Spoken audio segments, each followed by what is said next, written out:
মান্না দে, হেমন্ত মুখোপাধ্যায় এরা তো খুবই প্রিয়। এবং আশা ভোসলের গান আমি খুব শুনতে ভালোবাসি। আচ্ছা, আর আশা ভোসলে এই বাড়িতে যেখানে বসে খাচ্ছে, এই বাড়িতে 7 বার এসছে। আচ্ছা, উনি খুব ভালোবাসেন ব্যক্তিগতভাবে আমাকে।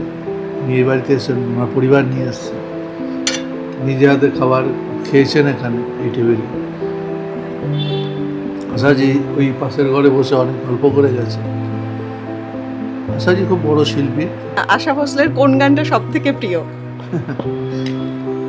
অনেক আশা ভোসলে প্রচুর গান আছে।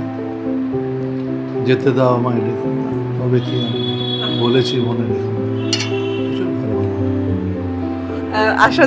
আশাজি এখানে যখন এসেছিলেন আপনাকে কোনো গান শুনিয়েছিলেন আপনার আশা ভোসলেকে আমি, এটা আমার সৌভাগ্য জীবনে, বাড়িতে আমার কালী মন্দিরে উনি গান গেয়েছেন বসে বসে, কালী মন্দিরে বসে। আমি ওনাকে বলেছিলাম আপনি শ্যামা সঙ্গীত গান, বলে আমি পারবো না, আপনি সব পারবেন, আপনি আশা ভোসলে। সেটাই। আর বলতে নেই, আমার দুর্গাপুজো উনি একবার গান, কোভিডের সময় উনি গান গেয়ে দিয়েছেন। সেটাও সেই সময় আমরা এখান থেকে রেকর্ডিং করে নিয়েছিলাম, উনি বোম্বেতে বসে করে দিয়েছিলেন।